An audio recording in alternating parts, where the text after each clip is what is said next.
Victory wings ప్రేక్షకులకి నమస్కారం. ఈనాడు మన స్టూడియోలో ఉన్నారు ఫార్మర్ ఎమ్మెల్సీ, ప్రజెంట్ బీజేపీలో లీడర్గా ఎన్నో సేవా కార్యక్రమాలు చేస్తూ బిజీగా ఉంటూ బీజేపీ పార్టీని ముందుకు తీసుకెళ్తున్నటువంటి రామచంద్రరావు గారు. ఆయన వృత్తిపరంగా అడ్వకేట్గా ప్లస్ చాలా కాలం బార్ కౌన్సిల్కి ప్రెసిడెంట్గా కూడా ఉన్నారు. వారితోటి ముఖాముఖి. నమస్కారం రామచంద్ర గారు. నమస్తే. నమస్కారం అండి. రామచంద్ర గారు, ప్రజెంట్ పార్టీ యొక్క పరిస్థితి చూస్తుంటే చాలామంది పార్టీలోకి వస్తున్నారు, వచ్చిన వాళ్ళు వెంటనే వెళ్ళిపోతున్నారు. దీనికి మీ యొక్క మాటల్లో మా ప్రేక్షకుల కోసం. ఇప్పుడు ఒకటి మణింద్ర గారు, పార్టీ పెరుగుదలకు కొన్ని కారణాలు ఉన్నాయి. ఇది ఐడియాలజికల్ బేస్డ్, సైద్ధాంతికమైనటువంటి ఒక పార్టీ, సైద్ధాంతికమైనటువంటి ఒక cadre based party and ideological based cadre based party. ఈ క్యాడర్ బేస్డ్ ఐడియాలజికల్ పార్టీస్లో ఏమైతే అంటే కొంత క్లోజ్ డోర్నెస్ ఉంటుంది, దాని స్ప్రెడ్డింగ్ తక్కువ ఉంటుంది. మేము అది గమనించిన తర్వాత we started opening our doors. కొత్త వాళ్ళని రావాలి, కొత్త బేస్ రావాలి. సో పార్టీ ఎక్స్పాన్షన్ కోసం we thought that will take new people into our party. Success అయినాం, కొంతవరకు బేస్ పెరిగింది. ఇప్పుడు మీరు చూడండి, గతంలో బీజేపీకి ఒక సీటే వచ్చింది. అవును. ఇప్పుడు 8 సీట్లు వచ్చినాయి. సరే, కొన్ని ఇంపార్టెంట్ సీట్లు ఓడిపోయిన వేరే మాట. అప్పుడు 7% ఓటింగ్ అండి, 14% ఓటింగ్ పెరిగింది. సో పార్టీ బేస్ పెంచడానికి దాన్ని మేము మా లాంగ్వేజ్ చెప్పండి, సర్వవ్యాపి సర్వస్పర్శి. వ్యాపించడం, కాంటాక్ట్ కావడం, ఈ సర్వవ్యాపి సర్వస్పర్శి. సో ఈ కొత్త వాళ్ళని తీసుకొచ్చేటువంటి చేస్తున్నాం.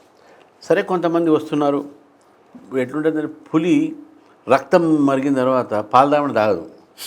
అట్నే కొంతమంది అధికారాన్ని బాగా ఎంజాయ్ చేసిన తర్వాత మా పార్టీ రాగానే ఆ అధికార ఒక రుచి దొరకకపోతే వెళ్ళిపోతారు కొంతమంది. దాన్ని మనం ఏం చేయలేం. కానీ మీ పార్టీలో మాత్రం సిన్సియర్గా పనిచేయమని చెప్పి ఆహ్వానిస్తున్నాం. వాళ్ళకి అవకాశాలు కూడా ఇస్తున్నాం. ఇప్పుడు ఇవ్వటం కాదు కదా, చాలామంది కొత్త వాళ్ళు మన దగ్గర వచ్చిన అందరికీ అవకాశం ఇస్తుంది దాదాపు. At the cost of senior leaders, at the cost of the people who work for పార్టీలో కొన్ని ఇయర్స్ పనిచేసిన వాళ్ళ కాస్ట్ మీద we're giving it to the new person. వాళ్ళు పోయే ముందు ఆలోచించుకోవాలి, పార్టీ నాకు ఎక్కడ అన్యాయం చేసిందో. చేయలేదు. అందరూ నీ పేర్లు తెలుసుకోలేదు. వచ్చిన వాళ్ళందరికీ కూడా పార్టీ న్యాయం చేసింది at our cost, at the seniors cost. But when they are leaving they should also understand. అధికారం ఇప్పుడు కాకుండా రేపు ఎట్లయినా వస్తుంది బీజేపీ అధికారంలో. మీరు మొన్న రక్తం తాగిండొచ్చు, పాలు కూడా తాగడం నేర్చుకోవాలి కదా మీరు. పాలు తాగండి, మీరు కొన్ని రోజులు ఏమవుతుంది మీకు తెలుస్తుంది. అట్లా చాలా కాలంగా మీరు పార్టీకి ఏబీవీపీలో ఉన్నారు, బీజేపీలో ఉన్నారు. ఇంతకాలంగా పార్టీకి మీరు సేవ చేస్తున్నారు కదా, మరి ఎప్పటి నుంచి ఒకసారి ఒక ఎమ్మెల్సీ తప్ప మీరు ఫర్దర్ స్టేజెస్కి మీరు ఎందుకు వెళ్ళలేదు? పార్టీ మిమ్మల్ని గుర్తించలేదా, లేకపోతే ఆ అవకాశం మీకు ఇవ్వట్లేదా? అంటే దానికి 2 కారణాలు ఉంటాయి. ఒకటి, నేను బేసికలీ ఆమె ప్రొఫెషనల్, ఒక పొలిటికల్ లీడర్తో పాటు నేను ఆమె ఆల్సో ప్రొఫెషనల్ అడ్వకేట్ని, ఒక సీనియర్ అడ్వకేట్ని. నా ప్రొఫెషన్లో కూడా నేను మంచిగా ముందుకు పోయి నా ఫ్యామిలీని కాపాడుకోవాలి, నా ఫ్యామిలీ నడపాలంటే నాకు ఎర్నింగ్ ఉండాలి. ఈరోజు కూడా నేను ప్రౌడ్లీ ఐసే దట్ నేను అడ్వకేసీయే నా ఎర్నింగ్. నేను కోర్టుకు పోతే నా ఎర్నింగ్. సో కాబట్టి నేను ఫుల్ టైం పొలిటికల్ లీడర్ కాదు కాబట్టి, నేను ప్రొఫెషనల్గా ఉన్నా కాబట్టి కొంత ఫుల్ టైం లేదు కనుక పార్టీ మిమ్మల్ని ఎక్కువగా మనం కొద్దిగా ముందు పోలేకపోతుంది ఒకటి. అయినప్పుడు కూడా పార్టీ నాకు ఏమి ఇవ్వలేదని కూడా తప్పు. ఎందుకంటే నాకు పార్టీ 3 సార్లు నాకు అవకాశం ఇచ్చింది. నేను కార్పొరేటర్ కూడా 1986లో చేశాను. కొద్ది ఓట్లతో ఓడిపోయాను సార్. 1986లో first time government Ravindra Nagar అని Tarnaka area, first political entry. దాని తర్వాత వెంటనే నేను ప్రొఫెషన్ వెళ్ళిపోయాను. నేను పార్టీ యాక్టివిటీ తక్కువైంది. కానీ దాని తర్వాత మరి ఎమ్మెల్యే మల్కాజ్గిరి ఇచ్చారు, 2000 ఓట్తో. తర్వాత ఎమ్మెల్సీ అంతకుముందు చేశాను, 90 ఓట్స్ పోయింది, 97 ఓట్స్. మళ్ళీ తర్వాత నాకు మళ్ళీ ఎమ్మెల్సీ ఇచ్చారు, 18,000తో గెలిచాను. మళ్ళీ ఎమ్మెల్యే చేయమని నేను వద్దన్నా కూడా, నేను వద్దని ఆల్రెడీ ఎమ్మెల్సీ ఉన్నాంటే లేదు, ఆల్ పొటెన్షియల్ క్యాండిడేట్స్ మీరు చేయాలంటే ఎమ్మెల్సీ చేశాను, ఎమ్మెల్యే చేశాను, ఎంపీ చేశాను, మళ్ళీ ఎమ్మెల్సీ చేశాను. ఇప్పుడు దీంట్లో మీరు ఒకటి గుర్తుపెట్టుకోవాలి, 1956 నుంచి ఇప్పటి వరకు భారతీయ జనతా పార్టీలో గెలుపు ఒక ఇన్సిడెంట్స్ తక్కువ ఉన్నాయి, గెలుపు అవకాశాలు తక్కువ మందికి వచ్చినాయి. అవును. ఈ మొత్తం 1956 నుంచి ఇప్పటి వరకు కూడా మీరు చరిత్ర తీసుకుంటే 25 మంది కన్నా ఎక్కువ మంది లేరు గెలిచిన వాళ్ళలో. అవును. ఆ 25 మందిలో Ramachandra is one of the man. That's great. So నేను I feel I'm was a potential leader. అన్ని ఈయనకేనా కొంతమంది అనొచ్చు, కానీ ఆ ఓట్లు రావడం కారణం కూడా నాలాంటి వాడు ఉన్న వ్యక్తికి పార్టీ టికెట్ ఇవ్వడంతో అంతవరకు వస్తున్నది. మనం కూడా కొత్త వాళ్ళకి అవకాశం అని చెప్పి మరి ఈసారి పోటీ చేయట్లేదు కదా. నేను కూడా ఇప్పుడు కొత్త వాళ్ళకి అవకాశం ఇవ్వాలి, నేను వద్దన్నాను, అయినా పార్టీ లేదు నువ్వు చేయాలన్నారు, చేసాం. సో పార్టీ నాకు 3 సార్లు ఎమ్మెల్యే ఇచ్చింది, 3 సార్లు ఎమ్మెల్సీ ఇచ్చింది, 1 సారి ఎంపీ ఇచ్చింది. గెలవకపోవడం కారణం అనేది పార్టీ అయితే స్ట్రాంగ్ లేదు అప్పుడు. ఇప్పుడు స్ట్రాంగ్ అయింది పార్టీ. మరి ఇప్పుడు మీరు ఎంపీగా పోటీ చేయవచ్చు కదా, ఇప్పుడు ఎందుకు అలా? నేను 2 విషయాలు. ఒకటో మొన్ననే ఎమ్మెల్యే వద్దనుకున్న ఎమ్మెల్యే ఇచ్చారు. దానికి ఇక మీ సిటీలో BJP not a good results, but నేను అందరం కూడా ఓడిపోయాను బీజేపీ. కానీ ఇప్పుడు పైసలు కావాలి. అన్ఫార్చునేట్లీ మనకు జనబలం ఉన్నా ప్రజా అభిమానం ఉన్నా డబ్బు అనేది మనకు కనీసం మనం కోడ్ చెప్పకూడదు, కానీ ఎంత పెట్టుకోవాలి అంత పెట్టుకోవాల్సి వస్తుంది. Money is important, vital role. Exactly. ఏ పార్టీ అయినా సరే టికెట్ ఇచ్చే ముందు అడుగుతారు నేను ఎంత పెట్టుకుంటూ అడుగుతారు, ఫస్ట్ ఎంత పట్టుకుంటాడు. It is unfortunate for the real political workers. అందుకే ఈరోజు రాజకీయాల్లో రియల్ ఎస్టేట్ వాళ్ళు, ఇండస్ట్రీస్లు, ఇల్లీగల్గా సంపాదించిన డబ్బులు ఉన్న వాళ్ళు ఎక్కువ వస్తున్నారు, వాళ్ళే వస్తున్నారు.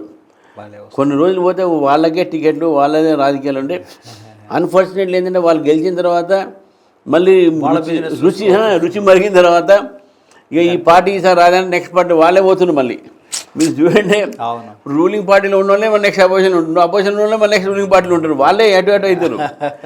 Because they have money with them. Who is caring of ideology? But BJP cares of ideology. మా దాంట్లో కొత్త వాళ్ళకి వచ్చిన వాళ్ళు కూడా మీరు ట్రైనింగ్ క్లాసెస్ పెట్టి వాళ్ళకి ఐడియాలజికల్గా వాళ్ళని తయారు చేస్తున్నాం. మా దగ్గర కట్టర్ కమ్యూనిస్టులు వచ్చిన వాళ్ళని కూడా మా ఐడియాలజికల్గా వాళ్ళని మారుస్తూ ఉన్నారు.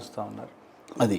సో కాబట్టి నాకు పార్టీ ఏమి ఇవ్వలేదని కాదు, party has given me lot.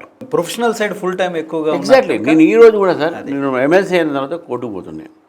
నిన్న కూడా నేను కోర్టుకు పోయినా, మొన్న కూడా నేను కోర్టుకు పోయినా. అంటే కోర్టుకు పోకపోతే ఇది ప్రొఫెషన్ కదా. So I'm identified more as an advocate and equivalently I'm also identified as a political leader. Bandi Sanjay గారిని అధ్యక్షుడిగా పెట్టారు. పార్టీ చాలా సక్సెస్ జూమ్ అవుతున్నటువంటి టైంలో సడన్గా ఆయన్ని మార్చారు. మరి కిషన్ రెడ్డి గారికి ఇచ్చారు. ఆల్రెడీ ఆయన ఒక ఎంపీగా ఉన్నారు, మంత్రిగా ఉన్నారు. మరి అలా ఇవ్వడం వల్ల చాలామంది ఏమనుకుంటున్నారంటే పార్టీ వెనక్కి వచ్చింది అని అనుకుంటున్నారు.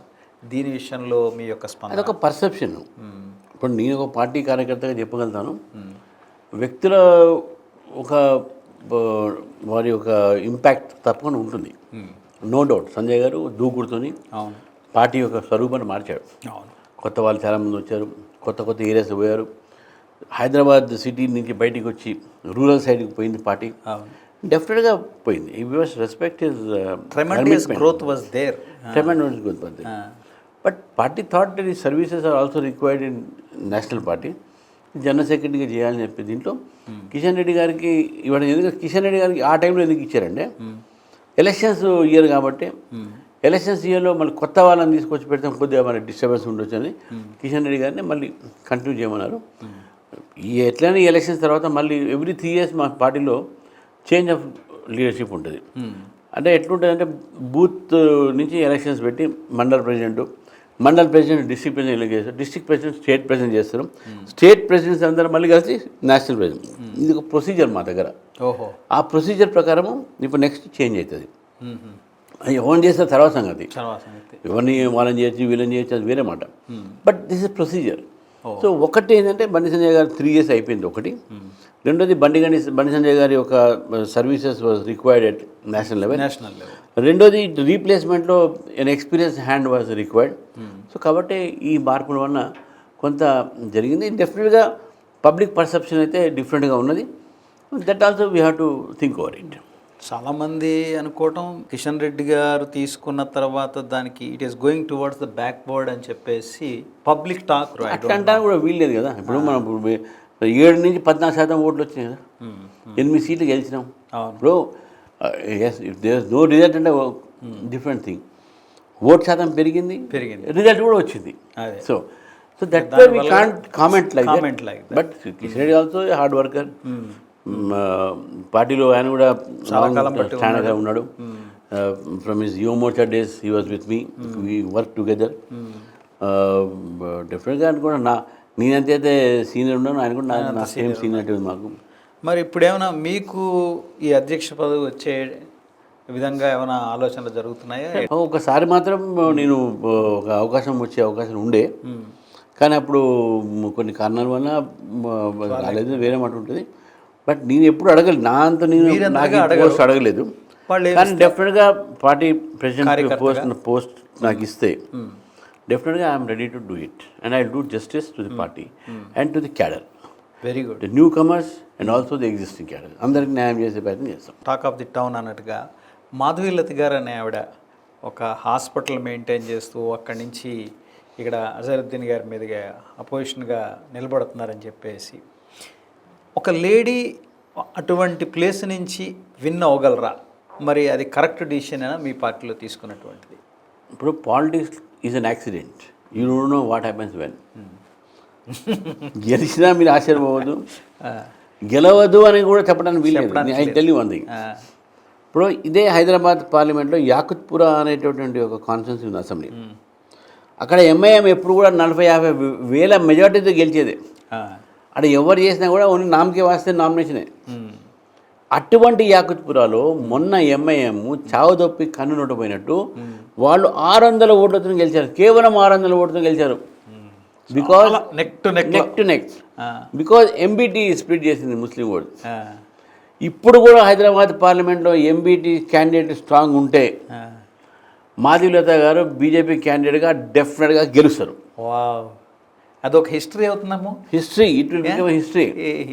హైదరాబాద్ చరిత్రలో it will break the back of the pride and proudness of this masjid and వాళ్ళ ఈగో దెబ్బ తీసినప్పుడు ఈ పిచ్చి పిచ్చి కూతలు కూయకుండా ఉంటారు వాళ్ళు. తర్వాత సార్ ఇంకా విచిత్రం ఏంటంటే శ్రీశైలం గౌడ్ గారు కూడా కాంగ్రెస్ కండువా కప్పుకుంటున్నారని విన్నాను. అది ఎంతవరకు ఇలా ఎందుకు జరుగుతుంది? యాక్చువల్గా శ్రీశైలం గౌడ్ గారు ఈజ్ ఏ వెరీ సీజన్డ్, ఇండిపెండెంట్గా నెగ్గినటువంటి మనిషి, బీజేపీతో ఉన్నారు.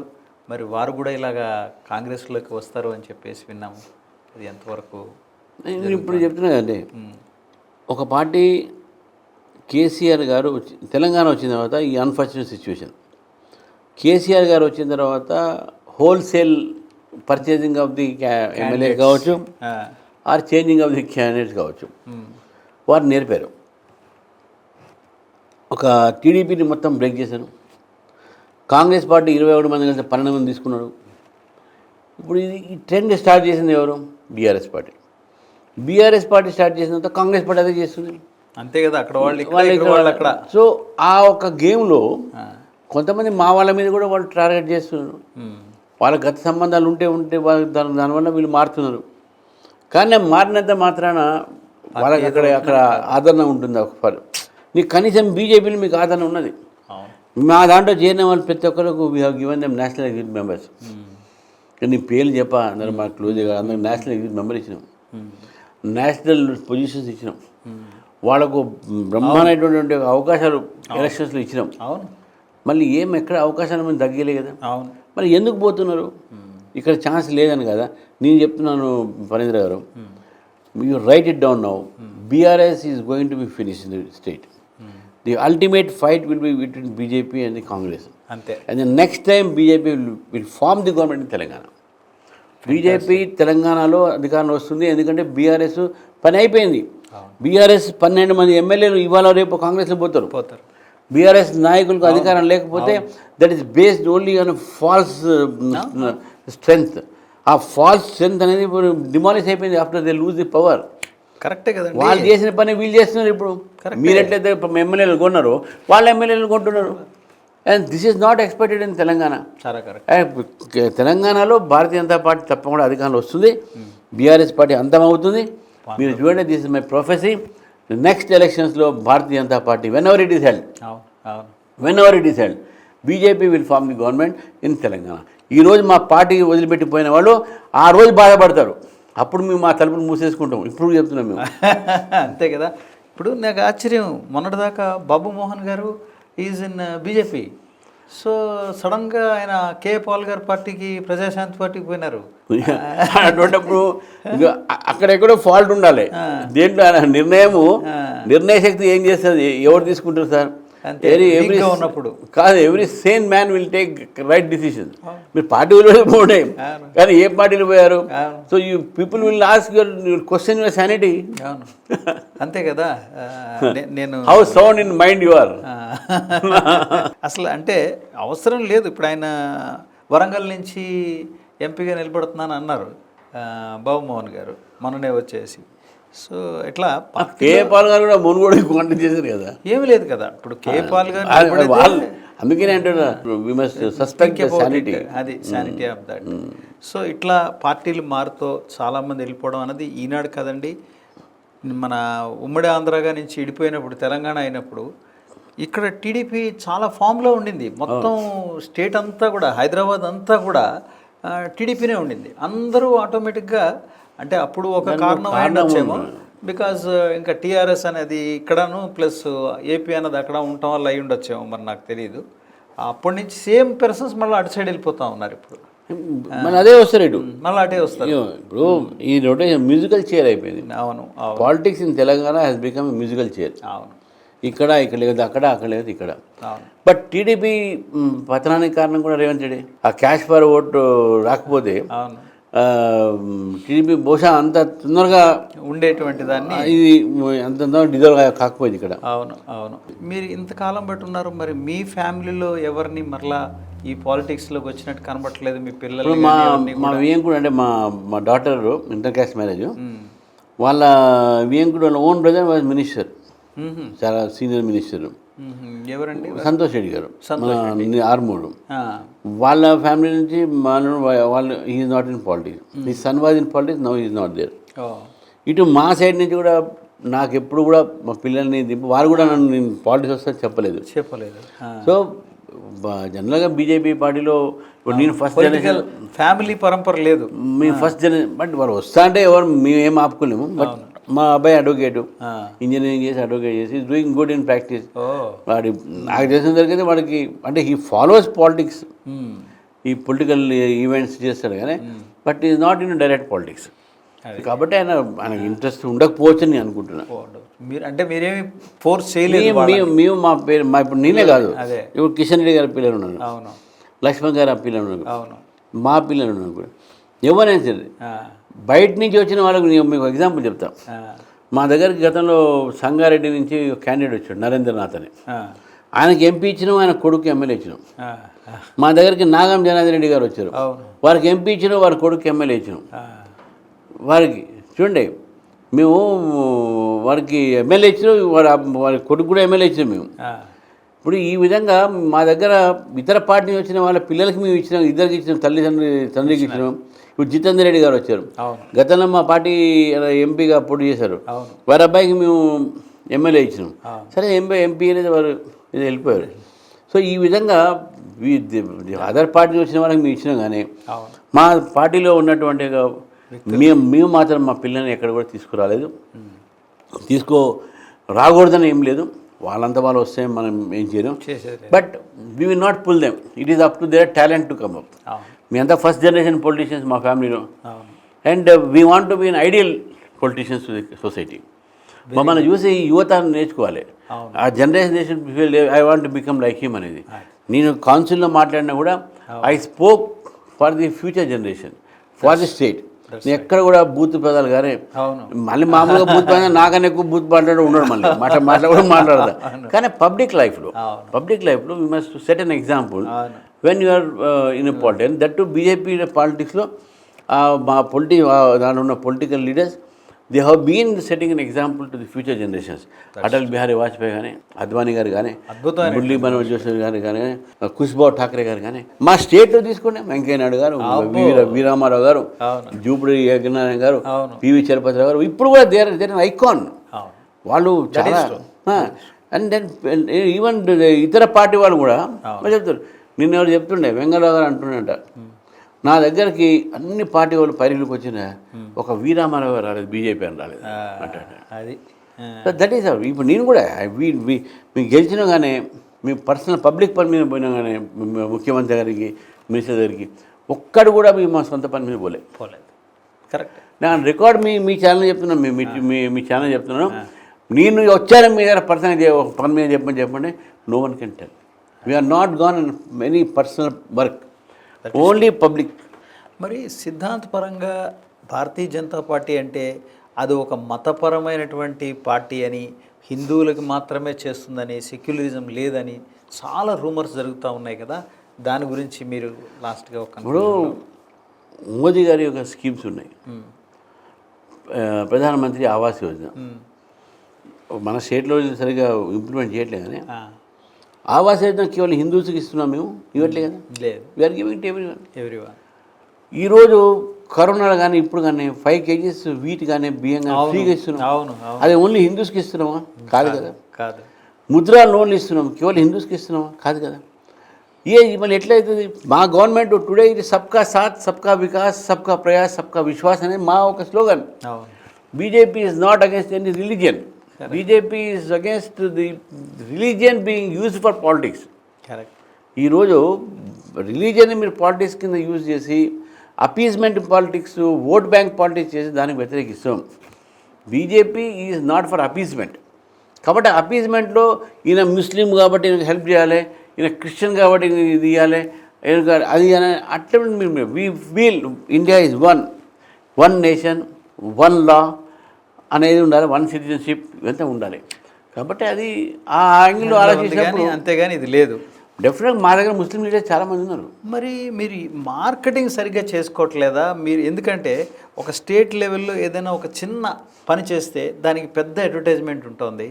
మరి మీరు ప్రజలకి ఇంత దగ్గర అవుతూ ఇన్ని కార్యక్రమాలు చేస్తూ ప్రజలకి ఇంకా అంత గుర్తింపు లేకుండా చేస్తున్నారంటే మీరు ఏమైనా మార్కెటింగ్లో ఏమైనా ప్రాబ్లం ఉందంటారా? డెఫినెట్గా ఇప్పుడు మోదీ గారు చేసినటువంటి స్కీమ్స్ తెలంగాణలో, అవును. ఇప్పుడు ఫర్ ఎగ్జాంపుల్ వాళ్ళు టీఆర్ఎస్ వాళ్ళు మాట్లాడితే మాకేమేలే అంటుంటారు. కానీ నేను కొన్ని చెప్తాను మీకు. నేషనల్ హైవేస్, అవును, how much we have given. మరి కొన్ని దాదాపు ఈ 10 ఏళ్లలో 9 lakhs crores తెలంగాణకి ఇచ్చిన 9 lakhs crores Telangana national highways, Ramagundam ఫెర్టిలైజర్స్కి, తర్వాత ఎన్టీపీసీ, మన power plants, solar power projects, అది 3000 మెగావాట్స్కు ఇక్కడ పర్మిషన్స్, తర్వాత ఈ హైవేస్. దీంతోపాటు మీరు ప్రొక్యూరింగ్ ది ఎంటైర్ ప్యాడీ. ఆ ప్యాడీ మొత్తం మేము entirely we have taken. And ఒక్కొక్క రూపాయి ఏదైతే స్టేట్ గవర్నమెంట్ కొన్న ప్రతి ఒక్క రైస్, ఇంక్లూడింగ్ రైస్ బ్యాగ్ దబ్బడము, సుట్లీ, అవన్నీ కూడా ఫుడ్ కార్పొరేషన్ ఆఫ్ ఇండియా ద్వారా మళ్ళీ అంతా రీఇన్వెస్ట్మెంట్ చేస్తాం. Entire amount is being reinvest. So centre ఎన్ని చేసిందంటే వీళ్ళు చెప్పట్లేదు, లఘు సిచాయి కింద తర్వాత మంచి మంచి స్కీమ్స్ మళ్ళీ ఇంప్లిమెంట్ చేయట్లేదు. ఇప్పుడు చేస్తూ ఉంటారు. ఏది మన ఆయుష్మాన్ భారత్, ఎంతమంది బ్యూటిఫుల్ స్కీమ్. అది కాకుండా మీరు ఇంకో చెప్తాం, ఒక స్కీమ్ ఉంది. మీరు కేవలం 12 రూపాయలు మాత్రమే ఏడాదికి, 112 రూపీస్, మీకు you are covered under 2 lakhs insurance. అదే 360 రూపీస్ అది కూడా చేసేస్తే దాంట్లో another 2 lakhs for death and 2 lakhs for accident, 4 lakhs. అంటే డైలీ 1 రూపాయి పెడితే మీకు అంత వస్తుంది అమౌంట్. ఎన్ని schemes. Why this government is screening, why they are not allowing this schemes to go to the people. తర్వాత ప్రధానమంత్రి కిసాన్ సమ్మాన్ యోజన రైతులకు, రైతు బంధు అయినా ఇక్కడ ఫెయిల్ అయింది. కానీ ప్రధానమంత్రి కిసాన్ సమ్మాన్ యోజన దేశవ్యాప్తంగా కోట్లాది రూపాయలు, లక్షలాది మంది రైతులకు పోతున్నది. And on time 3 times 6,000. ఎంత పెద్ద సపోర్ట్ అండి ఫార్మర్స్. మరి ఇంత పెద్ద సపోర్ట్ ఇస్తూ అక్కడ కిసాన్ ర్యాలీస్ అవన్నీ చేస్తూ ఉన్నారు కదా, అది it is inspired by George Soros type Khalistani. ఇప్పుడు మీరు చూడండి, లఖీంపూర్ అనే ఏరియాలో ఫార్మర్స్ మీద, లఖీంపూర్లో 8 అసెంబ్లీ సెగ్మెంట్స్ ఉన్నాయి. All 8 assembly segments were one by BJP. ఒకవేళ మాకు ఫార్మర్స్ అగేన్స్ట్ హర్యానా మేము ఎందుకు గెలుస్తాం? ఫార్మసీ మాకు అగేన్స్ట్ ఉంటే మేము యూపీ ఎట్లా గెలుస్తాం, ఫార్మసీ మాకు అగేన్స్ట్ ఉంటే మేము బీహార్ ఎట్లా గెలుస్తాం. Farmer education is sponsored by the commission agents and ఖలీఫారీస్. చాలా సంతోషం రామచంద్రరావు. మరిన్ని మంచి విషయాలతోటి మరొకసారి మళ్ళీ కలుద్దాం. తప్పకుండా మా వీడియో తరఫున, మా ప్రేక్షకుల తరఫున మీరు తొందరలోనే అధ్యక్ష పదవికి ఆహ్వానించాలని కోరుకుంటూ నమస్కారం సార్.